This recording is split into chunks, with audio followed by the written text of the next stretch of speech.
Thanks for joining us tonight. You have a pet subject tonight. We're going to talk about.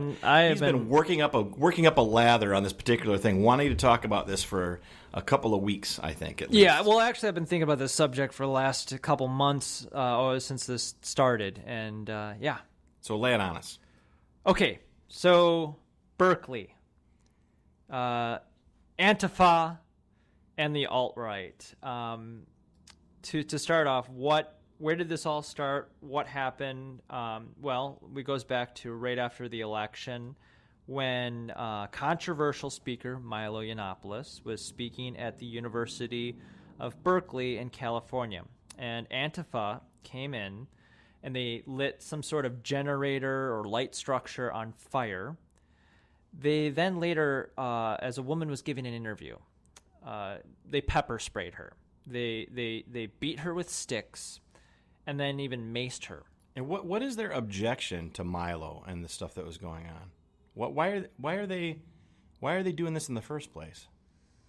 Well, because Antifa has no ability to see the difference between a conservative or a libertarian and alt-rights and Nazis. Everything's just the same. The same thing to them. And while we're on the subject, Milo Yiannopoulos and Ben Shapiro have both been called Nazi, white nationalist, all of the above.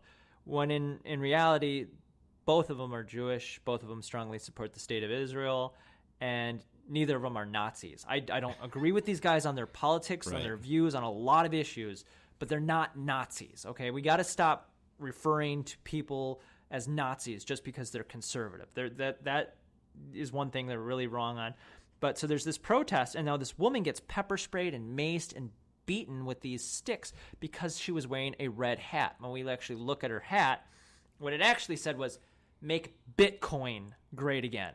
Now, I've had the chance to talk to this woman. She's a very nice, sincere person, but it's insane that we've gotten to a point where people can be beaten for wearing a particular hat, and so they thought it was, obviously they thought it was a "Make America Great Again" hat without actually looking at it. Had a violent, irrational, emotional reaction, and actually went. I mean, they at no point did they say, "Wait a minute, we made a mistake." And why is this not a national news story? I mean, well, we know why it's not a national news story. If she was wearing a Hillary Clinton hat and Republicans pepper sprayed her and maced her, it would have been on MSNBC every night for a week. Well, the rest of the networks too. Yeah, but because this woman was wearing a red hat, and because she probably didn't get defended so much in the national news because she wasn't exactly a known Trump supporter or whatever. It was a Bitcoin thing, and they don't want to be promoting. Well, Bitcoin. A lot of the reporters are like, "Bitcoin, what's that?"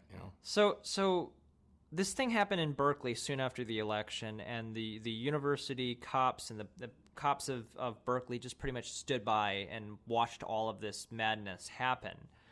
And we skip forward a little bit to the day of the inauguration. And there was the whole scene about Richard Spencer getting punched in the face, which we could argue the pros and cons of that. I actually okay with punching Nazis because it's maybe one of the last groups we had an actual real declared war against. And that was a very direct, punch to him, but yet the person did it and then they ran away. And how much do they really stand for their, issue if they're just going to sucker punch a guy and then run away? And, 200 people got arrested that day in Washington, D.C. And strategically, that's a pretty stupid thing to do. You're about to go into this long battle, if you will, with your political opposition. And then what you do on day one is dress up like ninjas and put yourself out there saying, "Hey, look at us. We're the, which that's we're another the new Democratic Party." That's another thing about this whole Antifa thing that we have to be concerned about is it is the most easily, I want to say co-opted, but this movement of Antifa or whatever, it would be so easy for the government to put agent provocateurs into this and cause chaos. Like that's what happened in the WTO protest back in the late 90s is the government sent people in and they broke windows, and then the government was able to come in and crack everyone's heads. So Antifa thing is incredibly stupid. The alt-right, the real actual alt-right people, not everyone being labeled alt-right, because people like Milo Yiannopoulos and Ben Shapiro are being labeled as alt-right when they're not actually alt-right. The alt-right is nothing more than anti-Semitic internet trolls. I mean, that's what we really got to deal with, is that this alt-right thing is a very truly racist, explicitly racist subsection of our society. Yeah, and that's what I gotta, that's the underlining thing I'm trying to get through on this, is that Antifa and the alt-right are basically the polar opposites of just the complete idiocracy spectrum that we have right now in American society. I mean, you've got, in a lot of ways, this is an offshoot of the 2016 election. We've got these Antifa people who are, they don't use logic or reason. They're idiotic. They're paranoid. They're angry. They're violent. And you've got these alt-right people who are racist and also violent and also dangerous. And we need to be concerned about both. Now, my third point to get to, which is most important, is what happened in Berkeley the second time around. Mm-hmm. Tell us about it. So it's not clear as to how this all came together. There was supposed to be some sort of a free speech rally, and yes, it included Trump supporters, members of the alt-right, veterans who were there for, just standing up for the Constitution and freedom of speech, apparently also members of the original free speech protests of Berkeley, because free speech movement started in Berkeley in the 60s. There's a documentary about that from way back when. But what started as a free speech rally in Berkeley more recently turned into absolute chaos. The attendees of this rally were told you can't bring weapons in, you got to go through this barricade to get in, so forth. Antifa, whatever you want to call them, they came in, jumped the barricades, and soon violence broke out. And we're talking, the Antifa people are whipping glass bottles, bricks, M80 explosives, other... They were seen with knives. They were whipping out weapons. I mean, violence and chaos came out in the streets of Berkeley. A planned attack, not just a reaction to something, but a planned disruption. I mean, I'm sure that the Antifa... you got to go there with this stuff in your hand. You don't just, in fact, all of a sudden decide to go to stop and go again. And I'm sure a lot of these alt-right people had gone there with the intention that there was going to be violence, too. So really, you're dealing with two groups of people who don't even live in the city of Berkeley necessarily. A lot of these Antifa people were from San Francisco. A lot of the alt-right people were from different parts of the country. But you had two groups of people coming to the city of Berkeley with the idea that they were going to get themselves in a violent situation, which is really bad on so many levels, especially for the people living in the city of Berkeley. But one particular case was where you see this woman getting punched by a white nationalist. Really, they're just Nazis. They're hipster Nazis. They're modern-day neo-Nazis. But point is, this girl was no hero either. Molly Locks is one of the names that she uses. She had said she was going down there with the intent. She posted that she was going down there with the intent to scalp 100 Nazis. Scalp. As yeah. So she's... That's a pretty messed up term if you think of the history of that term. Yeah, exactly. But she posted she was going down there to commit violence. She was interviewed while the M80s were going off, while people were getting bricks thrown at each other. And here's the thing is, there are two groups of people violently fighting. There's a lot of journalists from all different spectrums in between. Mm-hmm. And then there's citizens of Berkeley who maybe heard there was going to be a protest. They didn't think, oh, this one's going to be violent. How many protests have gone on in Berkeley? So they show up in good faith, like a good old-fashioned, let's just walk down there and march, and all of a sudden they're being attacked on both sides. People in the city of Berkeley, in downtown Berkeley, like, I got to go to work. Oh, I'm going to go to the coffee shop. They hear there's going to be a protest. They don't assume it's going to turn into a riot. Exactly. There are innocent people on the streets of Berkeley who got probably caught up in the middle of this crap pulled off by these two groups of people that need to be opposed. These two groups of people need to be opposed by everybody, be it Democrat, Republican, Libertarian, Socialist. Anybody needs to be opposing these two violent, idiotic ideologies, and it needs to stop now. These people on both of these little segments, these little groups, are extremely dangerous. So this incident happens where this Molly girl gets punched by this white nationalist Nazi guy, and she said she was going down there to scalp people. She got interviewed that day, asked about the M80s going off, and she said, well, the revolution's going to be violent. She gets punched in the face. A few days later, she's interviewed on air, and she's saying that, she got punched in the face, but the scratch is already healed. She put up a GoFundMe page or an Indiegogo page or whatever to raise $80,000 to pay for her medical bills. There's no photos of her medical experience, so she's now changed it to Molly takes punch for labor. this neo-Nazi guy who he's an Iraq War vet with PTSD who got thrown in jail, in prison for a hate crime when he robbed a taxi cab driver at gunpoint. He's become a hero to these alt-right people. There is no hero. The Antifa girl and the white nationalist guy, they're both scum of the earth, violent idiots. And what's going to happen is the government, be it the city government, the national government, they're going to be able to make more laws out of all this crap. They're going to be able to get more resources for riot gear out of this crap. And it'll justify all that military gear going to local police forces. Exactly. This is the sort of thing that'll justify so the that. Poor, we don't want or need that at all. The poor of Berkeley are going to be the most affected. The peaceful protesters of Berkeley are going to be negatively affected by the actions of all these idiots. These idiots who came into the city of Berkeley with the intent to create violence. I got more. Yeah, we have a break coming up. Okay. All right. Well, I got more.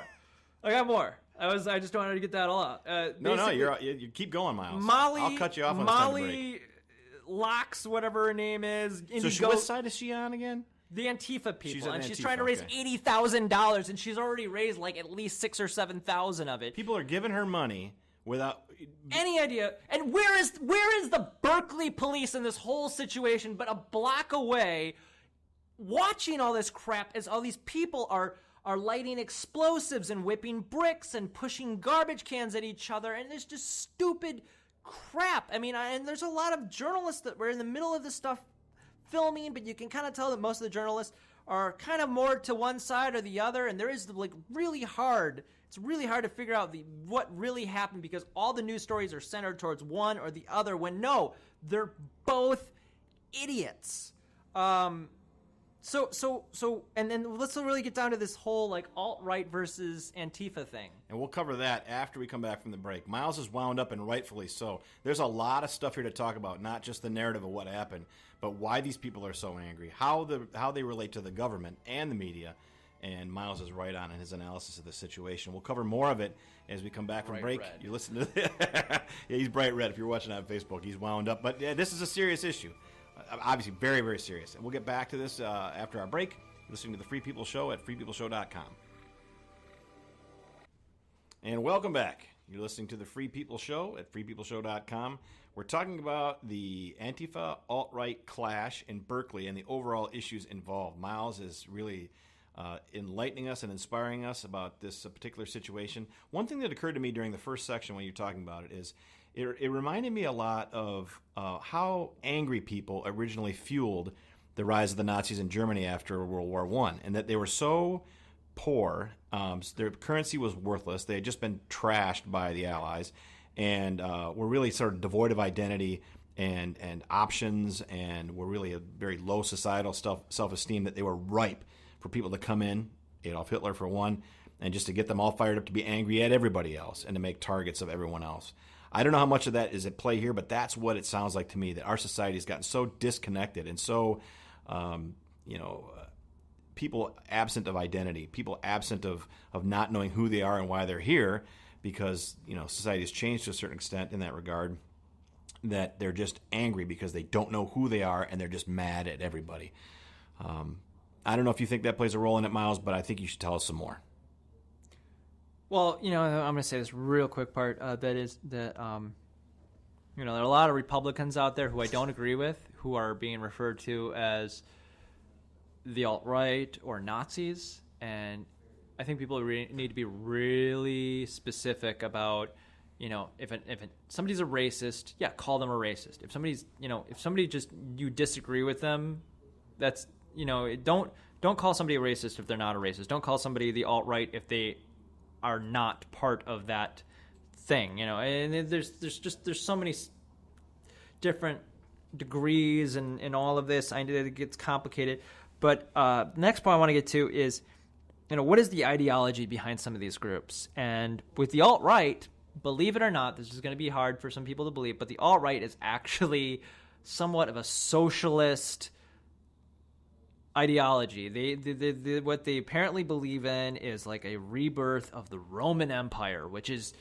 insane. I mean, that's just like I'm trying not to swear, but yeah, like Richard Spencer is a terrible, terrible piece of crap, And, the one thing about it is, you think about if Hillary got elected, we probably wouldn't be having a discussion about him. He would just be swept under the rug. And that's one good thing about Trump being president, is it kind of shows America everything, that all that dirt that's been under the rug. There's no more hiding it. All the crap that we've been, the toilet is overflowing. There's no more hiding the shit in American politics anymore. But your point about a new Roman Empire, that's exactly what Hitler was telling people. The Third Reich was the third Rome. The alt-right is Nazi. They were doing Nazi salutes. They're anti-Semitic. They're doing they're speaking German. I mean, their opposition to Israel is not a legitimate opposition based on that. Say that Israel's government's actions have been bad on this or that, which is there can be. Has Israel done things that I don't agree with? Absolutely, but their opposition to Israel is based off of a very evil, hateful thing. So the alt-right is anti-Semitic and racist against other groups as well. Now, the Antifa people is just this idiotic, like, we're going to hide our face and post on Facebook and YouTube as if the government can't find our IP address, as if Facebook can't do facial recognition technology. I mean, these people are idiots. Like, they're ultra paranoid. And the thing I got to say about the Antifa is, in a lot of ways, they're communists. So what you got right now is this weird battle between a weird subsection of socialists and a weird subsection of communists. And I know that some would say the Antifa are anarchists or they're socialists, and it's like, no, they use anarchism. That they should not use that word. They don't know what that means. They shouldn't. Yeah, I mean, when it really comes down to it, they're not anarchists. They're not even socialists. And then, so that's another thing is, it's really important out there is that people involved in the Black Lives Matter protests or the Native American or indigenous protests or immigrant rights protests, these Antifa people are going to try to co-opt your movement. You need to keep them excuse my language, but you need to keep them the heck out. The heck out of your movement. I was at a rally recently where some Antifa idiot was telling immigrants about how they need to not be pacifists, and it's like, you're telling a group of people, many of whom are undocumented and so forth, you're telling them to be violent. The hell with you, man. I mean, these are the first people that are going to get deported if they break the law. Yeah, it's setting them up for a huge amount of trouble. So the question is, how did we get here? How did we get here? Let's rewind a little bit. Okay, so at one point we had the Tea Party movement, and Fox News was totally against it for about the first few days until they realized it was going to be big and that they could co-opt it, which they did. And so you got the Tea Party, and Fox News, and everybody in the Tea Party was considered racist by the left. And then you had the Occupy Wall Street protest, greatly supported by MSNBC, and all those people were considered lazy, stupid, union thugs by the people on the other spectrum. So the fact that we couldn't have a real debate in America between the Tea Party and Occupy Wall Street, the fact that both sides saw each other with just such hatred that we couldn't have a civil debate between the principles of the Tea Party and the principles of the Occupy Wall Street. And I think that a lot of the things that were going on in those movements for those people, we saw that in some way Occupy Wall Street has a lot to do with Bernie Sanders. And you think that the Tea Party actually has a lot more to do with Rand Paul, and it really probably should have been that way, but in some ways Donald Trump maybe got some, amount of people. Oh, sure, yeah. Which, what did the Tea Party accomplish? It accomplished winning a crap ton of elections all across the country. Mm-hmm. The candidates they got, however, were pretty bad because in the end they voted for things like the National Defense Authorization Act and indefinite detention of American There's a lot citizens. of people that thought Ron Johnson, for example, who I ran against, was originally a Tea Party candidate, not one anymore. They won elections. It's just that their candidates ended up going along with the same status quo crap in the end. Of course. And then Occupy Wall Street, what did they accomplish? They got Bernie Sanders to... They would have actually probably had Bernie Sanders win the election if Hillary didn't rig the primary, But Yeah, I mean, we got here by a long stretch of divisive politics. The fact that and what I hear you saying is that the entrenched powers, the Republican and Democratic parties, those parties, when they see opposition to what they're doing or to their power structure, what do? They disregard it first. They try to poo-poo it and try to hide it. But when they can't hide it anymore, when it starts being interesting enough so that people take notice, then they have to co-opt it, which is what they did with the Tea Party, what they did with Occupy Wall Street, as you pointed out, became a vehicle for the Bernie Sanders campaign. Those same people supported him.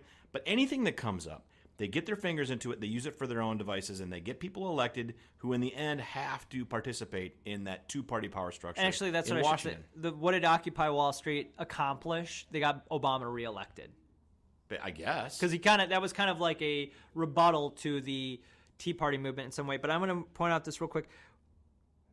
This has to, what is going to be the effect of things like what happened in Berkeley with all this, and places like that? Well, like I said earlier, the effect that these protests in Berkeley possibly could have is really a negative effect on the poor and the homeless and the peaceful protesters of Berkeley. But if we look at, for instance, Occupy Wall Street, because of Occupy Wall Street, not saying it shouldn't happen or whatnot, but as a result of Occupy Wall Street, there was what was called H.R. 347, the little thing that Tammy Baldwin voted for as a congresswoman. Boo. The Federal Grounds Improvement Act, which basically says that the government can come in and say, okay, this is a federally restricted zone, and you don't even know that it's federally restricted, and it doesn't even have to be a federal area, but now you were protesting here or just in the area of this zone, and your protest or your presence is now a felony. That was passed because of all the scared politicians when they saw Occupy Wall Street, and Tammy Baldwin, as a congresswoman, voted for it. She then went on, to be in the Senate, where she voted for the National Defense Authorization Act. And she's a big champion of the F-35. Come in here, She loves Ron Johnson and Scott Walker's policy when it comes to that. She's lockstep in with it. So the situation is crazier than I have ever seen it. In all my years of politics, I was a weird kid, believe it or not. I remember George Bush Sr. getting elected. No toddler remembers crap like that. And I remember my father screaming at the TV about it. So I've been awake since I was a little kid. And I've seen a lot of weird stuff in politics over the years. But this situation we have now is the craziest I've ever seen, where you've got this alt-right people kind of being supported and ignored by the Republican Party. And you've got these Antifa people who seem to never protest Democrats. They don't protest Democrat speakers. Even when Democrats do the same thing. They're completely silent. Anytime a Republican comes here and speaks, it's, capitalism is violent, let's protest. Well, why don't you protest the Democrats too? They're only committing acts of violence against the Republicans. I don't agree with the Republicans, but I also don't agree with committing violence against them. Because one of my last points is the only thing that Antifa is going to accomplish is giving Donald Trump the 2020 presidency if he's not impeached. If he's actually running and runs in 2020, I very easily see him getting reelected because of the stupidity of these Antifa people. And I can't stress enough how angry I am about Antifa and the alt-right and how they need to be opposed by everybody. I think we got it that you're angry. I'm angry. And rightfully so. It's really a very polarizing situation. And there's, I mentioned one way that it can be taken advantage of, but the other one is exactly as you pointed out.